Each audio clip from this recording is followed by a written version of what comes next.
சத்தம் போட்டு சொல்லடி பெண்மை சக்தியின் வடிவென்று. சத்தம் போட்டு சொல்லடி பெண்மை சக்தியின் வடிவென்று. புத்தி கூர்மை சொல்லுமே இது சாதிக்கும் கரமென்று. பச்சை கிளியும் பருந்தாகும் சூழ்நிலைதானே காரணம். அச்சம் விட்டு கரையேறும் கயலும் புயலாய் மாறிடும். சித்தத்தால் ஒரு யுத்தம் செய்யினி உலகம் உன்னை கொண்டாடும். காயத்ரி காயத்ரி நீ கரையாது வளரும் மெழுகுவர்த்தி. காயத்ரி காயத்ரி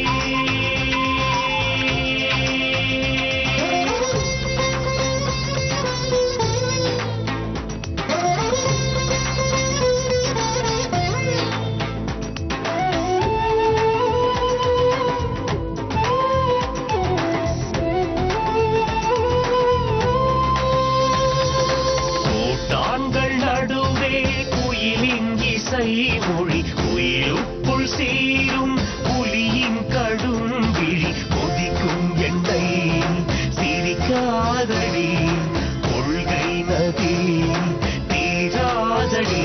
சிறு கூழாங்கல்லை கூட வைரங்களாய் செய்ய வைராஜ்யம் வேண்டுமே. சத்தம் போட்டு சொல்லடி பெண்மை சக்தியின் வடிவென்று.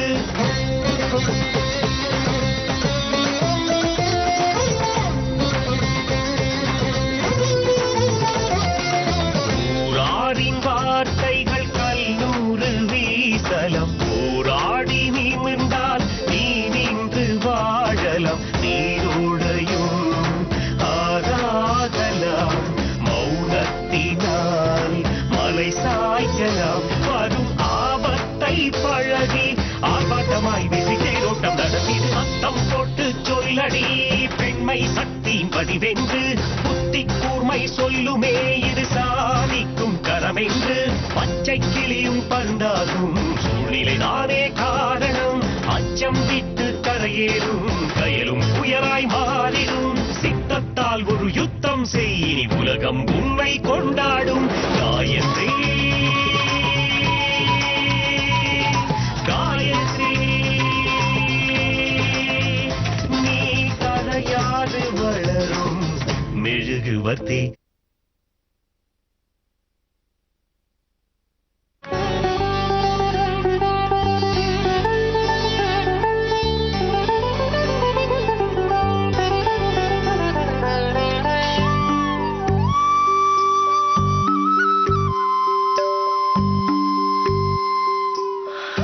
கடவுளே, ஊர் உலகத்துல எல்லா பசங்களுக்கும் காலாகாலத்துல கல்யாணம் நடக்குது.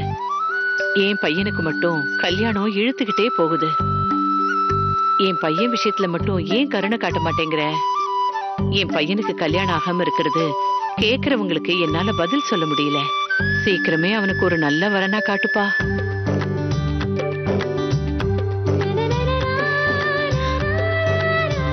அண்ணா, அம்மா உங்களுக்காக சாமி கிட்ட அப்ளிகேஷன் போட்டு போட்டு டயர்ட் ஆயிட்டாங்க. சீக்கிரமா உன் கல்யாணத்துக்கு ஒரு புல் ஸ்டாப் வைக்கலாமே. எனக்கு தெரியும்டி, போய் உன் வேலையை பாரு. ஆமாண்டா, மனுஷன் பொறுப்பானவன் என்பதற்கு காரணமே கல்யாணம் தான்டா. அதை தள்ளி போட்டுறாத. என்னங்க எடுத்துக்கங்க. அம்மா, எனக்காக நீ ஏன் சாமி கிட்ட உருகி உருகி வேண்டிக்கிட்டு இருக்க? உனக்குதான் சொல்லியிருக்கேன்ல, என் கல்யாணத்துக்காக நீ இப்படி அலட்டிக்கிறது எனக்கு கஷ்டமா இருக்குமா? எனக்கும் தாண்டா கஷ்டமா இருக்கு. இது வரைக்கும் 15 பொண்ணு உனக்கு காமிச்சிட்டோம். ஏதாவது ஒரு காரணம் காட்டி எல்லாரையும் கழிச்சு கட்டிட்ட. இங்க பாரு, இனிமே ஒருத்தி உனக்குன்னு பிறக்க போறது இல்ல. பிறந்திருக்கிற ஒருத்திய ஓரளவுக்கு சரிப்படுறவளா பார்த்து கல்யாணம் பண்ணிக்க வேண்டியதாண்டா. அம்மா, கல்யாணம் பண்ணி வச்சுட்டா உங்க கடமை முடிஞ்சு போச்சுன்னு நீங்க நினைக்கிறீங்க.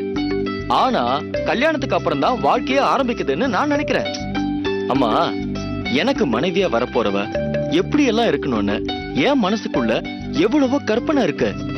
அதுக்கு ஒத்து வரவளா இருந்தாதான் நான் கல்யாணம் பண்ணிக்குவேன். அத புரிஞ்சுக்காம கல்யாணம் பண்ணுன்னு சொல்லிட்டே இருந்தீங்கன்னா அப்புறம் உங்க மேலேயே நான் கேஸ் போட வேண்டியது இருக்கும். அட பாவி. அண்ணா, நீ வக்கீலுங்கிறதுனால அப்பா அம்மா மேல கேஸ் போடுவியா? அப்பா அம்மா மேல மட்டும் இல்ல, அவங்க விருப்பத்துக்கு சப்போர்ட் பண்ற உன் மேலயும் கேஸ் போடுவேன். ஏன் மேல ஏய், கேஸ் ஏய், போடுறியா? உன்னை என்னங்க இவன் கல்யாண பேச்சை எடுத்தாலே இந்த மாதிரி விளையாட்டா பேசிட்டு நழுவிடுறான். கல்யாணம் நடக்கணும்னு இருந்தா யார் தள்ளி போட்டாலும் நிக்காதுமா. அவனுக்காக நீ கோயில் கோயிலா சுத்திக்கிட்டு இருக்க. நீ கும்பிடுற சாமியில ஏதாவது ஒரு சாமி அவனுக்கு ஏத்த மாதிரி ஒரு பொண்ணை காட்டாமலா போயிடுவா? என்னவோ அவன் மனசுல என்ன இருக்குன்னே எனக்கு தெரிய மாட்டேங்குது. அவன் மனசுல ஏதாவது இருக்குன்னு உனக்கு தோணுதா? நேரம் வரும்போது அது தானா நடக்குமா. நீ கவலைப்படாம இரு. இப்படி ஏதாவது சொல்லி என் வாயை அடைச்சிருங்க.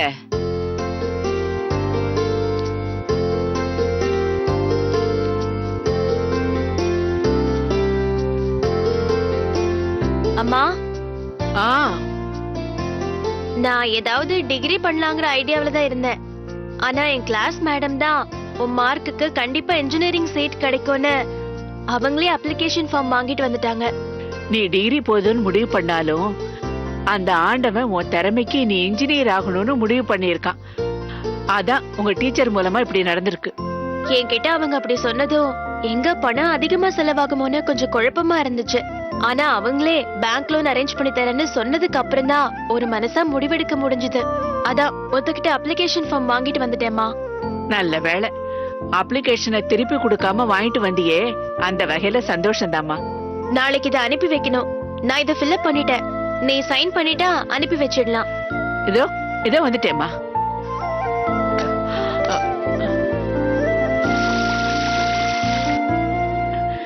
வந்துட்டே இருக்கேன். சொல்லுமா, எங்க சைன் பண்ணணும்? ஆமா, இன்டு மார்க் போட்டிருக்கிற இடத்துல எல்லாம் சைன் பண்ண. ஆ சரி. காயத்ரி, உன் மேல் படிப்புக்காக சைன் பண்றேன். சாமி முன்னால வச்சு சைன் பண்றேனே. சரிம்மா. வாமா.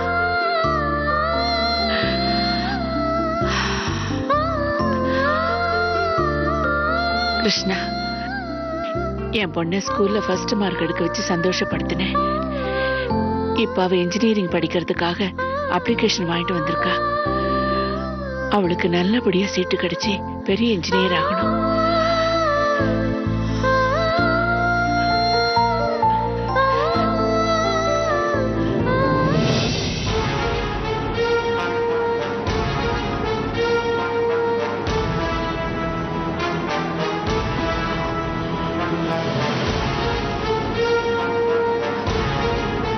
என்னடி இது? ஏதுமா? அப்பா பேர்ல லேட்டுங்கிற வார்த்தையை சேர்த்திருக்க. ஆமா, இல்லாதவங்களை அந்த வார்த்தை போட்டு தானே கூப்பிட முடியும். என்னடி?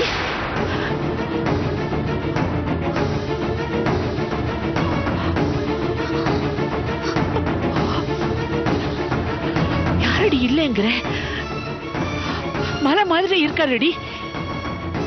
எனக்கு மலை மாதிரி இருக்கிற அப்பா வேண்டாமா, மனுஷனா இருக்கிற அப்பா போதும். எதுலடி அவர் மனுஷனா நடந்துக்காம போயிட்டாரு? எதுல நடந்துக்கிட்டாரு? உனக்கு ஒரு குழந்தைய கொடுத்துட்டு அப்புறம் இன்னொருத்தைய கல்யாணம் பண்ணிக்கிட்டாரு. உன் கழுத்துல தாலி கட்டாம குடும்பம் நடத்திட்டு இருக்காரு. அவரை உயிரா நினைக்கிற உனக்காக ஒரு வார்த்தை கூட எதிர்த்து பேசாம அந்த பொம்பளை பாக்குற பார்வைக்கு அடங்கி போனாரு. இதெல்லாம் நல்ல மனுஷன் நடந்துக்கிற விதமாமா? உனக்கு அவரை பத்தி தெரியாது. உனக்கு தாமா அவரை பத்தி சரியா தெரியல. ஒரு மோசமான ஆளை நல்லவன்னு நம்பி இவ்வளவு வருஷமா ஏமாந்து உட்கார்ந்திருக்க. அவரு ரொம்ப நல்லவரடி. அவரை பத்தி தப்பா பேசாத. நல்லவர்னா கோவில நடக்காம போன கல்யாணத்தை நம்ம வீட்ல வச்சு நடத்திருக்கலாம்ல. யாருக்கும் தெரியாம கடவுள் சாட்சியா உன் கழுத்துல தாலி கட்டிருக்கலாம்ல. கட்டினாரா? இல்லல்ல. இதுல இருந்தே அவரு சுயரூபம் என்னன்னு நீ தெரிஞ்சிட்டு இருந்திருக்கணும். அவரை பத்தி புதுசா தெரிஞ்சுக்கிறதுக்கு ஒண்ணும் இல்லடி. நான் பழகின பழக்கத்துக்கு அவரை பத்தி முழுசா தெரிஞ்சுக்கிட்டதுனாலதான் என்னையே கொடுத்தேன்.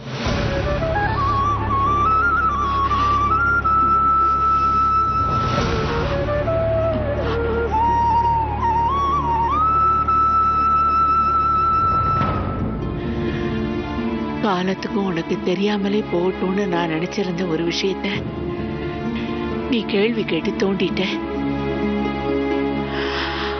அந்த உத்தமமான மனுஷனை பத்தி நீ தப்பா நினைச்சிட கூடாதுன்னு தான் 20 வருஷத்துக்கு முன்னாடி நடந்த உண்மையை சொல்றேன். உங்க அப்பா வெளியாள் கிடையாது, என் சொந்த மாமா பையன். நான் அவருக்கு அத்தை பொண்ணு. சின்ன வயசுல இருந்தே வீட்டுல இருந்த பெரியவங்க எல்லாம் எங்க கல்யாணத்தை பத்தி பேசி பேசி நாங்க ஒருத்தர் விரும்ப ஆரம்பிச்சிட்டோம். கல்யாணத்துக்கு முன்னாடியே புருஷன் பொண்டாட்டியா வாழ ஆரம்பிச்சோம். அந்த சமயத்துலதான் அவரோட தங்கச்சிக்கு மாப்பிள்ளை பார்த்துட்டு இருந்தாங்க. வசதி வாய்ப்பு அதிகம் இல்லாதனால அவரோட தங்கச்சிக்கு எந்த வரணும் அமையல. அந்த சூழ்நிலையில தான் அவரோட முதலாளி தான் பொண்ணு உங்க அப்பாக்கு கட்டி வைக்க நினைச்சாரு. அவரோட முதலாளி வேற யாரும் இல்ல, ராஜேஸ்வரியோட அப்பா. ராஜேஸ்வரி சின்ன வயசுல இருந்து குணம் சரியில்லாம இருந்ததுனால அவளுக்கு வீட்டோட மாப்பிள்ளையா பார்த்து கட்டி வச்சுட்டா அவ வாழ்க்கை நல்லபடியா இருக்கும்னு அவ அப்பா கணக்கு போட்டாரு. அவர் கணக்குக்கு உங்க அப்பா ஒத்துக்கல. ஆனா அவரும் விடுறதா இல்ல. இந்த கல்யாணம் நடந்தா நீ நல்லா இருப்ப, உன் தங்கச்சியும் நல்லா இருப்பா, என் மகளும் நல்லா இருப்பான்னு உங்க அப்பா மனச குழப்பிட்டாரு. இது உங்க அப்பா என்கிட்ட வந்து சொன்னப்போ எனக்கு என்ன செய்யறதுன்னு தெரியல. அவருக்கு கிடைக்க போற நல்ல வாழ்க்கை என்னால எழுந்துடக்கூடாதுன்றது மட்டும்தான் தோணுச்சு. நான் இல்லைன்னா அவர் இந்த கல்யாணத்துக்கு ஒத்துக்குவாருன்னு நானே லெட்டர் எழுதி வச்சுட்டு ஊரை விட்டு போயிட்டேன். போனதுக்கு அப்புறம் தான் என் வயித்துல நீ இருக்கிறது தெரிஞ்சது. அடுத்த நிமிஷம் உங்க அப்பாவை பார்க்க ஓடி வந்தேன். ஆனா அவரு ராஜேஸ்வரிக்கு புருஷன் ஆயிட்டாரு. அதுக்கப்புறம் உங்க அப்பா எந்த நிமிஷத்துலயும் என்ன கைவிடலமா. நான் தான் அவரை ஒதுக்கிட்டு போயிட்டேன். என் புருஷன் ஏகப்பத்தினி விரதம் இல்லம்மா. ஆனா என் புருஷன் ராமன் தான். உன்னை பச்சை குழந்தையா கையில வச்சுக்கிட்டு நின்னதை அவரை பார்த்தப்போ அவர் அழுது அழுக இருக்கேன். அவர் அம்மா செத்தப்ப கூட அவர் அப்படி அழுகல. என் நிலைமை நினைச்சு அவர் விட்ட கண்ணீர் இருக்கேன். இந்த உலகத்துல எந்த ஆம்பளையும் விட்டிருக்க மாட்டான். இந்த உலகத்துல எல்லாருக்கும் அம்மா சத்தியமா இருக்கலாம், அப்பா வெறும் நம்பிக்கையா இருக்கலாம். ஆனா உனக்கு அம்மாவும் சத்தியம், அப்பாவும் சத்தியம். சத்தியத்தை யாரும் சந்தேகப்பட மாட்டாங்க. நீயும் சந்தேகப்படாத. நீ எழுதுனத நீயே திருத்திடு.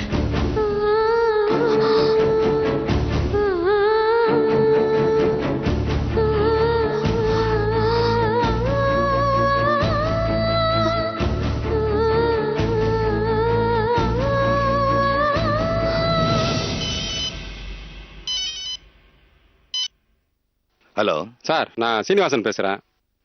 சொல்லுங்க சார். நீங்க கொடுத்த செக் ரிட்டர்ன் ஆயிடுச்சு சார். வாட்?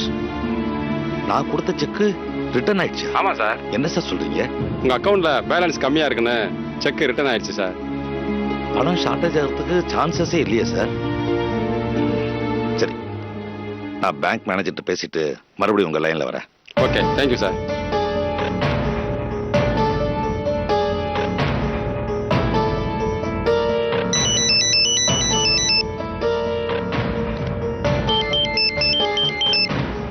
ஹலோ. சார் வணக்கம். நான் ஜெகநாதன் பேசுறேன். சொல்லுங்க சார். நேத்து சீனிவாசங்கிற பேர்ல ஒரு செக் கொடுத்திருந்தேன். ஆமா. அது ரிட்டர்ன் ஆயிடுச்சுன்னு சொன்னாங்க. என்ன காரணம் சொல்ல முடியுமா? சார், அந்த செக்குக்கு தேவையான அமௌண்ட் அக்கௌண்ட்ல இல்ல சார். ஏன்னா அதுக்கு முன்னாடி ஒரு 50,000க்கு நீங்க செக் ப்ரொடியூஸ் பண்ணிருந்தீங்க. நான் யாருக்குமே செக் கொடுத்த மாதிரி ஞாபகம் இல்லையே சார். கொடுத்துருக்கீங்களே சார். யாரு பேர்லன்னு கொஞ்சம் பார்த்து சொல்ல முடியுமா? பூஜான்ற பேருக்கு. நீங்க தானே கொடுத்தீங்க? அதான் கொஞ்சம் ஞாபகம் இல்லை, மறந்துச்சு. ஓகே, நான் பார்த்துட்டு அப்புறமா உங்களுக்கு கூப்பிடுறேன். Okay okay okay sir.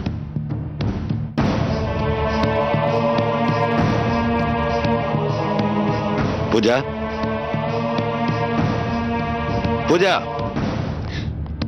என்ன டாடி?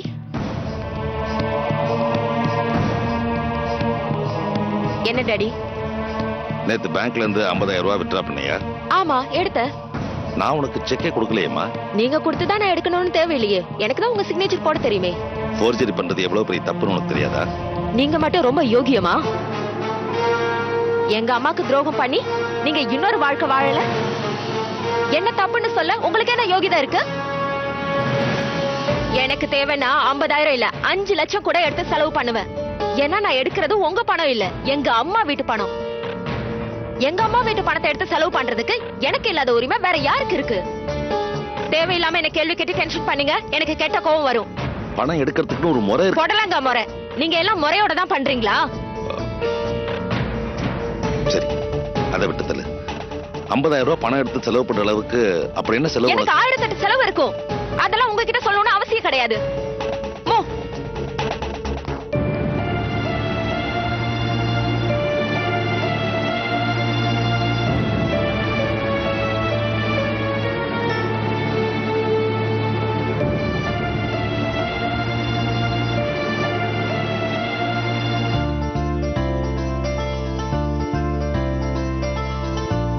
அண்ணா, அண்ணா, அண்ணா.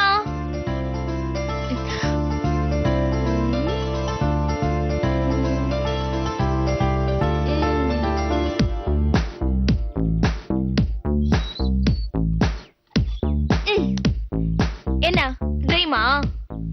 அப்படியெல்லாம் ஒண்ணும் இல்ல. இல்லன்னு சொல்லும் போதே தெரியுதே இருக்குன்னு. அப்பா அம்மா உனக்கு சலிக்காம பொண்ணு பாத்துட்டு இருக்காங்க. ஆனா நீ ரொம்ப ஈஸியா எல்லாரையும் வேண்டான்னு ரிஜெக்ட் பண்ணிட்டு இருக்க. கேட்டா என் மனசுல 1008 எதிர்பார்ப்பு இருக்குன்னு சொல்ற. நான் தெரியாம தான் கேக்குறேன். நீ எதிர்பார்க்கிற பொண்ணு எப்படி இருக்கணும்னு சொல்லு. அதெல்லாம் சொல்ல மாட்டேன். சொல்லு. நீ சொன்னா தானே உன் விருப்பத்துக்கு தகுந்த மாதிரி பொண்ணு பார்க்க முடியும். எனக்குன்னு உள்ளவா தன்னால வருவா. அண்ணா, இந்த உலகத்துல எதுவும் தன்னால நடக்காது. நாம தான் முயற்சி பண்ணணும். சொல்ல முடியாது. சொல்றியா இல்லையா? சொல்ற விடு சொல்ற. அப்படி வா.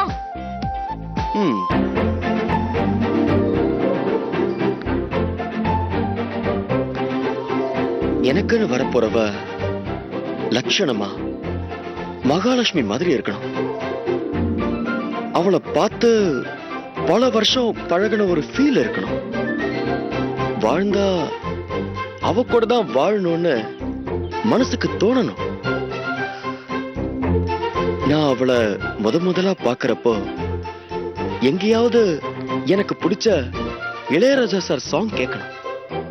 நான் காலம் பூரா பூ வாங்கி கொடுக்கறது அவளுக்கு தானே சொல்ற மாதிரி யாராவது என் கையில பூ கொடுத்துட்டு போகணும்.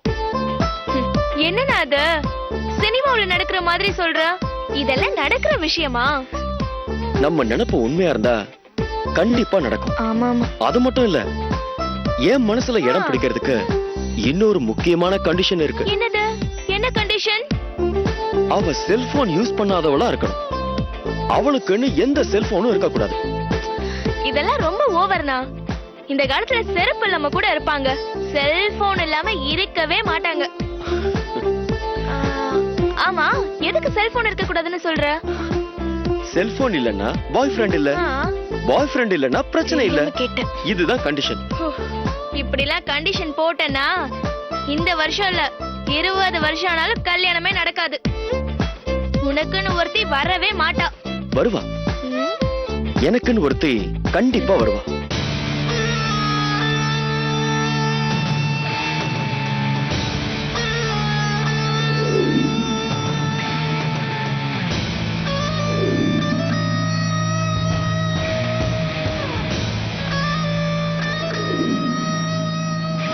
இருபது வருஷத்துல எடுக்காத முடிவை இப்ப எடுத்திருக்காருன்னா உன் மேல இருந்த பயம் சுத்தமா போச்சுன்னு அர்த்தம்.